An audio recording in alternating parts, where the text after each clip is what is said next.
Hello बच्चों।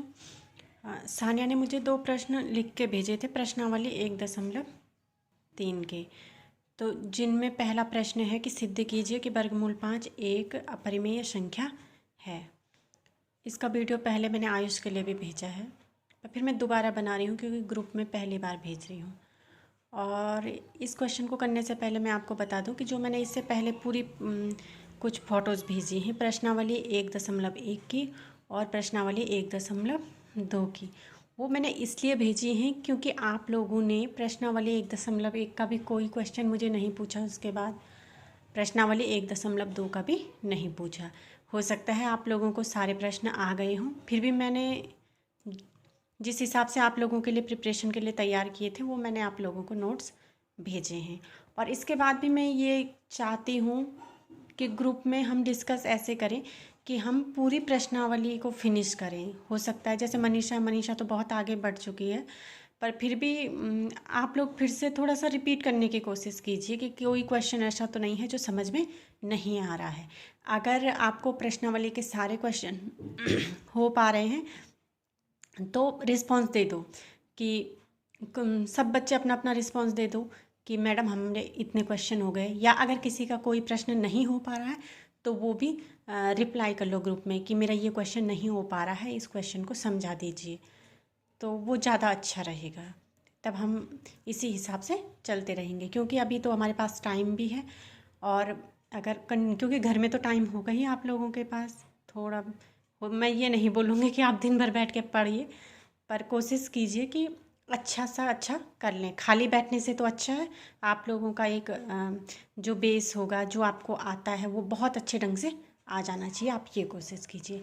और जो ये वाला प्रश्न है, सिद्ध कीजिए कि वर्गमूल 5 एक अपरिमेय संख्या है, या वर्गमूल 3, वर्गमूल 2, वर्गमूल 7, ये वाले जो क्वेश्चन हैं बहुत इंपॉर्टेंट हैं। पेपर के नज़रिए से भी अगर आप देखोगे तो आप को किसी भी साल का पेपर आप उठा लीजिए, ये वाला क्वेश्चन ज़रूर आएगा।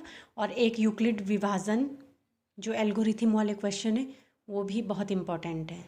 तो इसलिए जो भी प्रश्न आप कर रहे हैं उसे बहुत प्रैक्टिस के साथ कीजिए कि मैं कर रहा हूँ या कर रही हूँ तो मुझे ये आ जाना चाहिए। तो चलो हम डिस्कस करते हैं पहले इसी क्वेश्चन को कि वर्गमूल 5 एक अपरिमेय संख्या है। इसमें हम क्या करेंगे कि हम पहले मान लेंगे कि माना, क्योंकि हमने तो सिद्ध करना अपरिमेय संख्या है, हमें अपरिमेय का तो पता नहीं है, अभी हमें परिमेय संख्या के बारे में पहले से पता है। तो हम क्या कर लेते हैं, हम मान लेते हैं कि माना वर्गमूल 5 एक परिमेय संख्या है।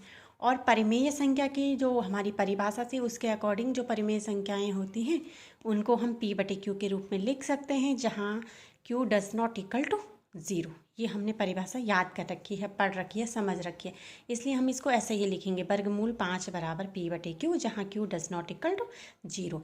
अब देखिए P और Q पूर्णांक हैं, इसके बारे में हमें लिखना है। ये थ्योरी वाले क्वेश्चन हैं, यहाँ आपको हर चीज़ लिखनी पड़ेगी। सारे क्वेश्चन जो ऐसे वाले होंगे सिद्ध करने वाले उनमें थ्योरी तो होगी, इसलिए आपने थ्योरी भी समझनी है और उसे लिखने की बार बार प्रैक्टिस करनी है। जितना ज़्यादा आप प्रैक्टिस करेंगे उतना आपको याद हो जाएगी। P और Q पूर्णांक हैं तथा P और Q में एक के अतिरिक्त कोई उभयनिष्ठ गुणनखंड नहीं है। यानी कि P में भी, P और Q का अगर हम उभयनिष्ठ गुणनखंड की बात करें, जो दोनों में जो गुणनखंड हो वो एक है, एक के अलावा और कोई भी नहीं है। तो हम देखते हैं वर्गमूल 5 बराबर P/Q। अगर हम इसे सरल करने की कोशिश करेंगे तो हम लिख सकते हैं P बराबर 5 वर्गमूल Q। अब देखिए यहाँ पे 2 पक्ष हो गए हैं, एक तो बायां पक्ष और एक दायां पक्ष, left hand side and right hand side. तो दोनों पक्षों का वर्ग करने पर हम देखते हैं, अगर हम दोनों पक्षों का वर्ग करेंगे तो P का वर्ग करेंगे और 5Q का भी वर्ग करेंगे। P का वर्ग होता है P² और वर्गमूल 5 का वर्ग 5 होता है। किसी जो वर्गमूल वाली संख्या होती है उनका वर्ग वही संख्या होती है, ये हमने पहले पढ़ा है। तो ये हो जाएगा 5 और ये Q²। तो इसको हम समीकरण 1 मान लेते हैं। अब अगर हम देखें तो P² = 5Q² है। इसका मतलब है कि जो ये 5 है ये P के बट्टे में आ सकता है, तो इसका मतलब 5 P² को विभाजित करता है, ये हमने माना है। क्योंकि हम इसको मान के ही चल रहे हैं तो इसी प्रकार से हम लिखेंगे कि अतः 5 जो है वो P² को विभाजित करता है। तो जो 5 है वो P को भी विभाजित करेगा। ये P क्या है ये हमें कंफर्म नहीं है, बस हमने लिखा है कि जो 5 है वो क्योंकि 5q² के साथ गुणा में है तो यहाँ आएगा तो भाग में, यानी कि इसको विभाजित करेगा। जब वो p² को विभाजित करेगा तो p को भी विभाजित करेगा। अब हम फिर कुछ और मान लेते हैं कि जो ये p है, p को हम 5k के बराबर मान लेते हैं। अगर p 5k के बराबर है, जहाँ k क्या है, कोई पूर्णांक है, तो इस p = 5k का मान हम समीकरण 1 में रखेंगे, यानी कि p की जगह पे हम 5k रखेंगे। p की जगह पे अगर हम 5k रखेंगे तो p की जगह पे 5k रखने के बाद हमें जो मिलेगा वो हो जाएगा 5k का स्क्वायर बराबर 5q²। 5k का स्क्वायर 5 का वर्ग 25k का वर्ग k², और ये यही रहेगा 5q²। इसको मैं सरल करूँगी तो 5 दोनों में कॉमन है, तो 5 का भाग यहाँ जाता है 5k² बराबर q²। तो जो 5 है, अब हम जैसे हमने वहाँ किया था वैसे ही हम यहाँ भी करेंगे कि जो 5 है वो q² को विभाजित करता है, तो जो 5 है वो q को भी विभाजित करेगा। यानी कि वहाँ 5 ने p को विभाजित किया था, यहाँ 5 q को विभाजित कर रहा है। तो इसका समीकरण 3 हम इसको बना लेते हैं। तो हम क्या करते हैं कि समीकरण 2 और 3 को अगर हम देखने की कोशिश करें तो एक जगह 5 p को विभाजित कर रहा है, एक जगह 5 q को विभाजित कर रहा है। तो इन दोनों समीकरणों से हमें मिलेगा कि p और q का एक उभयनिष्ठ गुणनखंड होगा 5। जबकि हमने पहले जो माना था, जो हमारी कल्पना थी कि p और q का उभयनिष्ठ गुणनखंड सिर्फ और सिर्फ 1 होगा, ये हमारी कल्पना के विपरीत है। और ये विपरीत क्यों हुआ?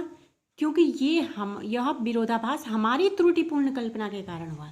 ये हमारी जो कल्पना थी उसमें कहीं गलती हुई है, त्रुटिपूर्ण कल्पना के कारण हुआ है कि वर्गमूल 5 एक परिमेय संख्या। हमने जो कल्पना की थी कि वर्गमूल 5 एक परिमेय संख्या थी, वो हमारी एक त्रुटिपूर्ण कल्पना थी।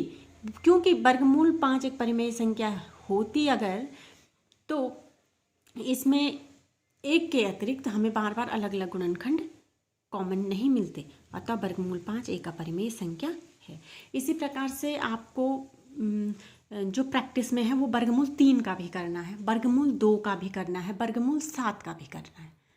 आप हर संख्या को इस प्रकार से प्रैक्टिस में करते रहो।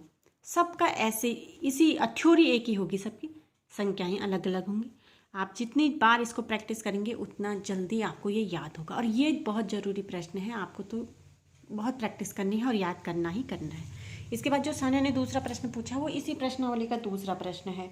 दूसरा प्रश्न क्या है कि 3 धन 2 वर्गमूल 5 एक अपरिमेय संख्या है, ये हमें सिद्ध करना है।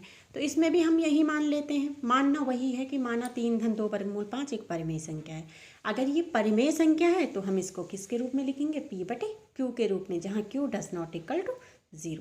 तो फिर हमारा तरीका वही होगा, 3 धन 2 वर्गमूल 5 बराबर p/q, जहाँ q ≠ 0। अब p और q पूर्णांक हैं, फिर वही थ्योरी वही आएगी, p और q पूर्णांक हैं, p और q में एक के अतिरिक्त कोई भी उभयनिष्ठ गुणनखंड नहीं है। तो लिखने का तरीका वही होगा, 3 धन 2 वर्गमूल 5 बराबर p/q, 2 वर्गमूल 5 बराबर p/q ऋण, ये 3 राइट हैंड साइड जाएगा तो ऋण हो जाएगा 3 वर्गमूल 5, ये इसके साथ गुणा हो रहा है, इस पूरे के साथ ये भाग में जाएगा, 1/2 p/q ऋण 3। अब क्योंकि p और q पूर्णांक है इसलिए 1/2 गुणा गया pq - 3 एक परिमेय संख्या है। तो ये दो पूर्णांक हैं, परिमेय संख्या के रूप में है, तो जो इनके साथ गुणा, जोड़, घटाना जो भी होगा, जो भी संख्या इनके साथ जुड़ेगी, घटेगी, गुणा होगी, वो पूरी संख्या क्या होगी? एक परिमेय संख्या होगी। तो अगर ये पूरी संख्या एक परिमेय संख्या है, यानी कि 1/2 p/q ऋण 3 अगर परिमेय संख्या है, तो इसका मतलब है कि वर्गमूल 5 भी क्या होगी? एक परिमेय संख्या होगी। पर अगर हमने इससे पहले जितने भी क्वेश्चन किए हैं उनसे तो हमें पता है कि वर्गमूल 5 एक क्या है? अपरिमेय संख्या है। और ये विरोधाभास कब हुआ है? ये हमारी त्रुटिपूर्ण कल्पना के कारण हुआ है कि 3 धन 2 वर्गमूल 5 एक परिमेय संख्या है, अतः 3 धन 2 वर्गमूल 5 एक अपरिमेय संख्या है या होगी। ये हमारा आंसर होगा। सब में यही मानना है, थ्योरी यही होगी। हो सकता है कुछ लोगों ने ये क्वेश्चन कर लिए हैं, जैसे सानिया अगर आप कर रही है तो अच्छी बात है, करते रहो। जिन्होंने किए भी हैं अगर उनको कहीं पे डाउट है तो फिर से उन्हें दोबारा करके आप पूछ सकते हैं। और दूसरा मैं ये सोच रही हूँ कि हम इसी हिसाब से प्रश्नावली में आगे चलते हैं। और इससे क्या होगा कि थोड़ा थोड़ा मैं आप लोगों को होमवर्क भी दूँगी, जहाँ पे आपको होमवर्क करने में प्रॉब्लम होगी आप डिस्कस कर सकते हैं। अगर आपका होमवर्क हो गया होगा तो आप मुझे फ़ोटो भेज दीजिए क्लिक करके कि हमने कर दिया है, हमारी समझ में आ गया है, मैसेज कर दीजिए, ठीक है।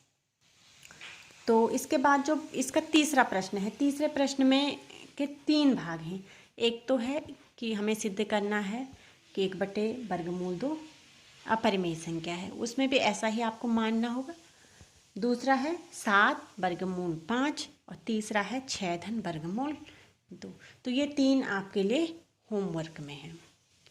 अगर आपका ये क्वेश्चन हो जाते हैं तो अच्छी बात है।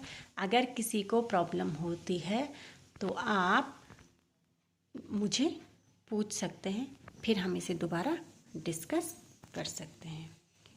तो आप अपने समय का सदुपयोग कीजिए और अच्छे से पढ़ाई कीजिए।